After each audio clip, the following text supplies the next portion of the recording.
भावना प्रधान स्तर की जो बातें हैं वो विचार प्रधान स्तर के लोग नहीं समझ सकते हैं।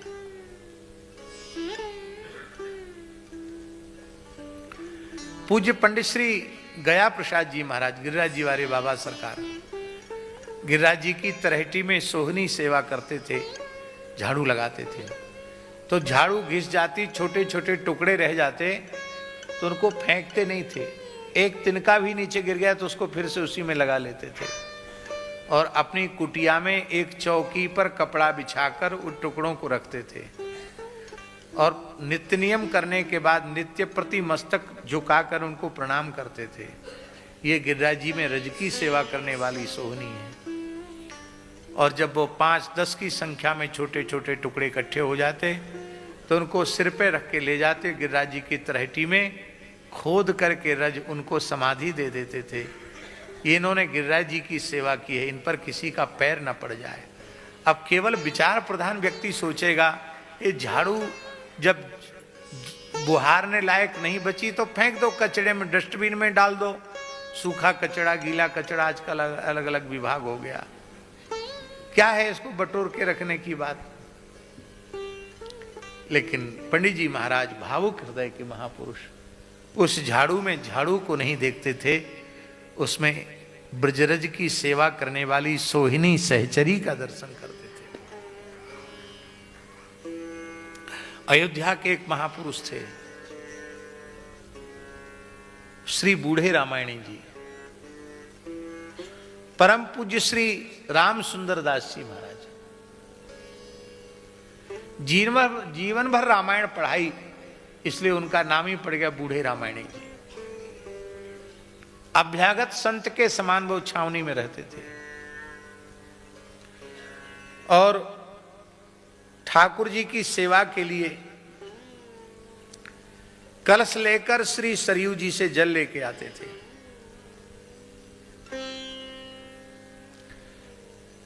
कलश पुराना हो गया, उसमें छेद हो गया, फूट गया कलश। बहुत पुराना हो जाता तो घिस जाता है, मांझते मांझते छेद भी हो जाता, कहीं पटका भी गिर जाता तो पटका भी पड़ जाता है। तो वहां से लेके आते, थोड़ा थोड़ा जल रिसता तो उनके शरीर पर पड़ता, ठंड का समय, और वो उसी स्थिति में लेके आते जल, बिना खड़ाऊं, बिना जूता चप्पल के भगवान का जल लेके आना है। तो लोग उनको कहने लगे महाराज जी आप ये सेवा छोड़ दो।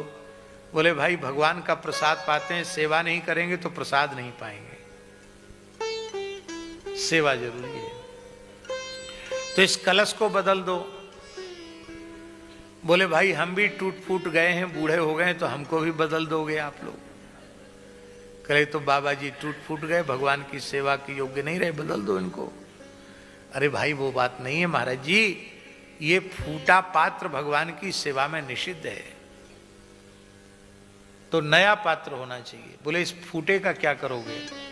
तो इसको हम लोग फैजाबाद बेच देंगे, कुछ और पैसा मिलाकर नया ले लेंगे। बोले नहीं, इतने समय तक इस कलश ने भगवान की सेवा की, अब वो दुकान में जाकर के बिके बेकार होने के बाद और फिर उसको तपाया जाए, गलाया जाए, फिर और कुछ बनाया जाए, ये उचित नहीं है।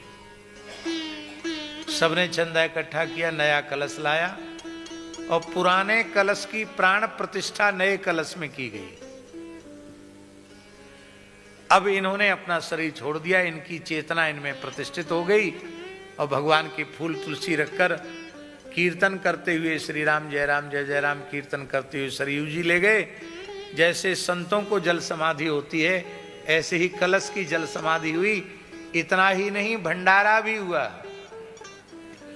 कलश महाराज की रसोई हुई, भंडारा हुआ। अब केवल बुद्धि से सोचोगे तो कहोगे ये क्या बच्चों जैसा खेल है। नहीं, ये थी उनकी भावुकता। भाव प्रधान अंतःकरण किसी में जड़ता देखता ही नहीं है, सबको भगवत संबंधी या भगवत स्वरूप रूप में अनुभव करता है। और जब उनका महाप्रयाण हुआ श्री रामायणी जी का, तो पूज्य श्री गोकुल भवन वाले परमहंस जी महाराज ने अपनी समाधि में, अपने ध्यान में उनके महाप्रयाण को देखा और वर्णन किया। बोले ब्रह्मा विष्णु महेश तीनों देवता उनके महाप्रयाण के समय उपस्थित थे और साक्षात श्री सीताराम जी स्वयं उनको लेने आए थे और उनको अपनी गोद में उठाकर विमान में विराजमान करके लेके गए। रसिका भूमि भावुका, भैया रसिक और भावुक। यदि जीवन में रसिकता भावुकता नहीं है तो ईमानदारी से कथा सुनो, रसिकता भी आ जाएगी, भावुकता भी आ जाएगी। ये वेद रूपी कल्प वृक्ष का पका हुआ फल है। इसमें न गुठली है न इसमें छिलका है। शुकदेव जी के मुखारविंद का संस्पर्श होने से इसकी मधुरिमा और अधिक बढ़ गई है। शुक मुखादमृत द्रव संयुतम। जिस फल में तोता चोंच लगा देता है वो फल विशेष मीठा माना जाता है। या तो ये समझो कि जो फल स्वाभाविक रूप से ज्यादा मीठा होता है उसी फल में तोता चोंच लगाता है, उसको ये सामर्थ्य है। अथवा ये समझो कि जिसमें वो चोंच लगा देता है वो मीठा हो जाता है। दोनों प्रकार से सुख की महिमा सिद्ध है। ठीक इसी प्रकार से वक्ता की महिमा दोनों प्रकार से सिद्ध है।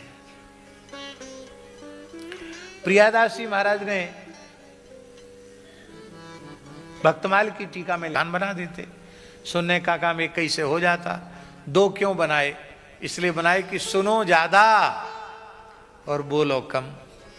पर हम लोग उल्टा करते हैं, बोलते ज्यादा सुनते कम। सुनते किसी की नहीं, मैया बाप की न सुने, गुरु जी के न सुने, वेदादि शास्त्रों की न सुने, भगवान की भी नहीं सुनते, बोलते ही।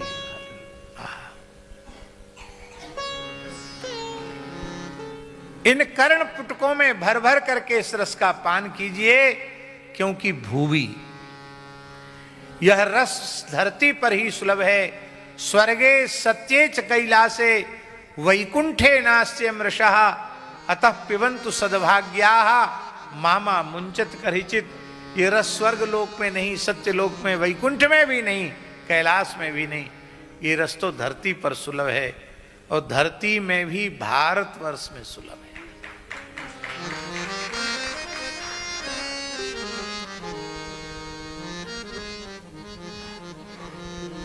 एक वक्ता महानुभाव अपना अनुभव सुना रहे थे विदेश का। बोले वहां जो कथा कराने वाले हैं केवल बेई कथा सुनते हैं, वो दूसरा कोई नहीं सुनता। किसी को फुर्सत हो तब ना सुने। तब उसमें ये विचार किया जाता कि संडे किस दिन है। क्या संडे माने? रविवार ना। संडे किस दिन है? तो संडे वाले दिन का उस दिन छुट्टी होती है तो प्रचार कर दिया जाता है। तो वो ऐसे नहीं आते हैं सुनने वाले संडे के दिन भी। वो कैसे आते हैं? उनको खाने पीने की व्यवस्था करनी पड़ती है। आएंगे तो कुछ खाएंगे कुछ पिएंगे, उनकी व्यवस्था अलग की करनी पड़ती है, तब वो आते हैं।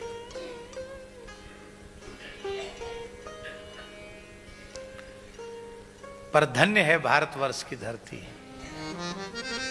कहां कहां से प्रेमी लोग सुनने आए हैं।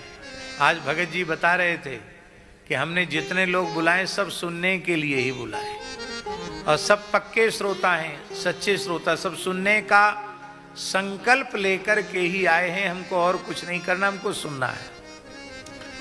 और जितना बड़ा ये हॉल है इतना ही बड़ा दूसरा हॉल भी है, बगल में, ऊपरी है, बगल में इसके, और उसमें भी बड़ी स्क्रीन लगाई गई है इसलिए कि इसमें भीड़ बढ़ जाए तो वहां बैठ करके लोग सुविधा पूर्वक कथा श्रवण कर लें। कुछ लोगों के मन में ये बात आ गई कि ये व्यक्तिगत कथा है, पारिवारिक कथा है, इसमें सबका प्रवेश नहीं है। तो ये भ्रम अपने मन से निकाल देना। सबको कथा सुनने की व्यवस्था है। जो यहाँ बैठ सकें वो यहाँ बैठें, जो वहाँ बैठ सकें वो वहाँ बैठें। और माइक की भी उत्तम व्यवस्था है, जहाँ तक माइक की आवाज़ जाती वहाँ सुने। और YouTube के माध्यम से घर बैठे भी सुन सकते हैं। बोलो भक्तवत्सल भगवान की जय। मुहुरहो रसिका भुवि भावुका। हे रसिको, हे भावुको, इस कथा रस को बार बार पियो, क्योंकि यह रस पृथ्वी पर ही सुलभ है, अन्यत्र सुलभ नहीं। और पृथ्वी पर भी भारतवर्ष में सुलभ है। विदेश की धरती पर तो संडे मंडे में कभी मिलेगा तो पता नहीं क्या मिलेगा क्या नहीं मिलेगा। यहां सुलभ है रस, विशेष रूप में सुलभ है। बोलो भक्तवत्सल भगवान की। आज का समय तो मंगलाचरण में ही सफल हो गया, लेकिन थोड़ी देर और कथा कहेंगे, तब तक थोड़ी देर कीर्तन कराओ। श्री कृष्ण गोविंद हरे मुरारे, हे नाथ नारायण वासुदेव। श्री जय जय श्री राधे, जय जय श्री राधे। नैमिषारण्य में सुंदर सुभद्र वेदी पर सूत जी महाराज विराजमान हैं। शौनकादि ऋषियों ने उनसे प्रश्न किया कि भगवान, जीवों का अत्यंत सहजता सरलता पूर्वक कल्याण कैसे हो, इसका उपाय आप बताइए। और यहीं से कथा का आरंभ होता है। भगवत भक्ति का महात्म्य, भगवत कथा का महात्म्य श्री सूत जी महाराज ने वर्णन किया है। भगवान के अवतारों का स्मरण किया है और इन अवतारों के स्मरण की महिमा का वर्णन किया है। जन्म गुह्यम भगवतो ये तत्प्रेतो नरः सायं प्रातः गृणन भक्त्या दुख ग्रामात् विमुच्यते। जो सायंकाल प्रातःकाल भगवान के इन 24 अवतारों का स्मरण करता है, उसके सारे दुख समाप्त हो जाते हैं। कितना बढ़िया उपाय है। 24 अवतारों का नाम सवेरे ले लो, संध्या को ले लो, सारे संकटों से मुक्ति मिल जाएगी। आप कहेंगे हमें तो याद ही नहीं रहेंगे 24 अवतार, तो भक्तमाल ग्रंथ का एक 56 छंद याद कर लो, तो बहुत छोटा छंद है, उसी में आपके 24 अवतार हो जाएंगे। जय जय मीन बरा कमठ नर हरि बलि वामन। जय जय मीन बरा कमठ नर हरि बलि वामन। परशुराम रघुवीर कृष्ण कीरति जग पावन। परशुराम रघुवीर कृष्ण कीरति जग पावन। बुद्ध कल की अरु व्यास प्रथु हरिहंस मन्वंतर। बुद्ध कल की अरु व्यास पृथु हरिहंस मन्वंतर। यज्ञ ऋषभ हयग्रीव ध्रुव वरदैन धन्वंतर। यज्ञ ऋषभ हयग्रीव ध्रुव वरदैन धन्वंतर। बद्रीपति दत्त कपिल देव सनकादिक करुणा करो। बद्रीपति दत्त कपिल देव सनकादिक करुणा करो। 24 रूप लीला रुचिर श्री अग्रदास उर पद धरो। 24 रूप लीला रुचिर श्री अग्रदास उर पद धरो। ऋषयो मनवो देवा मनुपुत्रा महौजसः। कला सर्वे हरेरेव सप्रजापतयस्तथा। एते चांस कलह पुंसः कृष्णस्तु भगवान स्वयं। इंद्रारिव्याकुलं लोकं मृडयन्ति युगे युगे।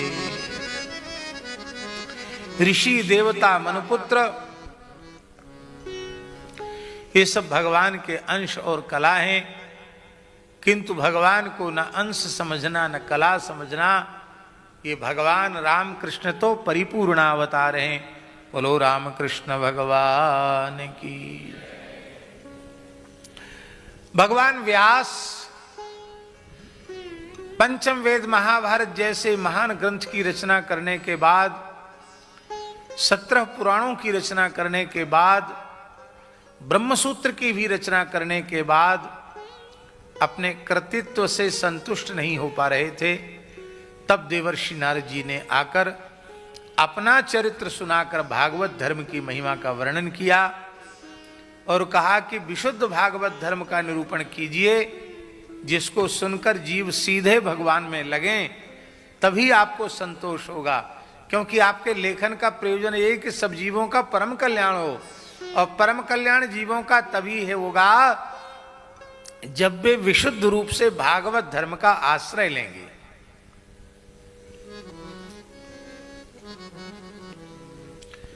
यथा धर्मादयश्चार्था मुनिवर्यानुकीर्तिता न तथा वासुदेवस्य महिमा ही अनुवर्णिता।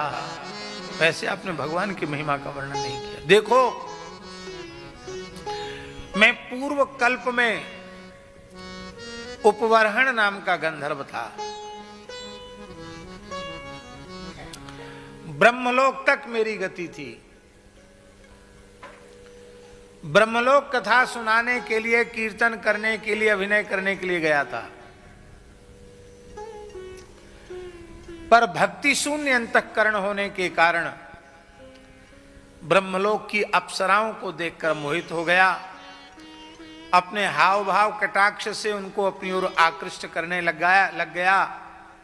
यही अपराध बना और ऋषियों ने शाप दिया। मेरा ब्रह्मलोक से पतन हो गया और मुझे दासी पुत्र के रूप में जन्म लेना पड़ा। इससे एक बात सिद्ध हो गई, जिस आसन पर आप लोगों ने हमको बिठाया है वह आसन किसी मनुष्य का आसन नहीं है। किसका आसन है? परमहंस चक्र चूड़ामणि आचार्य महामुनिंद्र भगवान श्री शुकदेव जी का आसन है।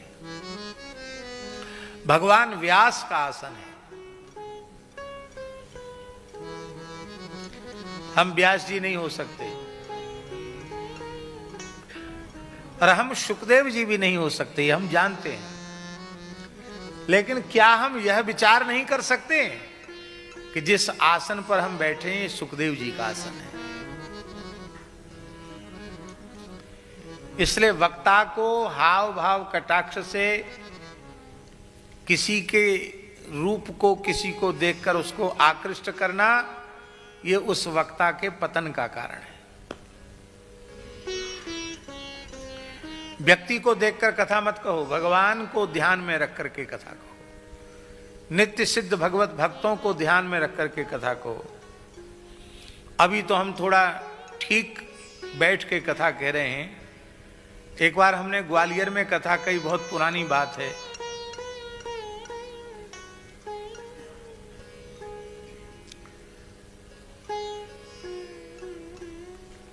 उन्नीस 1995 से कितना साल हो गया है? 30 वर्ष हो गया। 30-31 साल पुरानी बात है। उस समय सीधी सीधी कथा, 2 समय की कथा होती थी, 9 से 12, 3 से 6। पर हम कहते थे 9 से 1 और 4 से 8। 8 घंटा रोज बोलते थे। और सब प्रकरण, सृष्टि प्रकरण भी बोलते थे, सब बोलते थे। तो हमको चौथे दिन एक चिट्ठी आई व्यासपीठ पर। वो चिट्ठी आई थी माताओं की तरफ से। उन्होंने कहा, व्यास जी 4-5 दिन हो गए देखते हुए, आपने एक भी बार हम लोगों की ओर नहीं देखा। खाली पुरुष वर्ग की ओर देखकर आप कथा कह रहे हो, तो संख्या तो हमारी ज्यादा है, बहुमत हमारा ज्यादा है, तो हमारी तरफ आप क्यों नहीं देखते हैं? क्या कारण है? और उस समय हम क्या करते थे कि सामने पुरुष वर्ग को ही बिठाते थे, माताएं एक किनारे में, और कथा भी कहते ऐसे कहते, इधर नहीं, जिधर माताएं उधर नहीं, इधर। तो एक पढ़ी लिखी माताजी थी, उनको बड़ा कष्ट हुआ, बोले महाराज चिट्ठी लिखी, समाधान चाहिए। तो हमने उनको कथा में ही समाधान किया। मैंने कहा देखेंगे तो कहेंगे कैसा कथावाचक है, स्त्रियों की तरफ देखता है, न देखें तो कहोगे कि देखता नहीं है, और देखें तो कहोगे कैसा बाबा जी है, बताओ स्त्रियों की तरफ देखता है। तो भैया हम तो भगवान की ओर देखकर और भगवान के नित्य सिद्ध भक्तों की ओर देखकर कहते हैं कथा, हम किसी मनुष्य को देखकर नहीं बोलते हैं। और हमको ये पता है ये सुखदेव जी का आसन है, हमें कितना मर्यादित होना चाहिए, इसका बोध स्वयं वक्ता को होना चाहिए।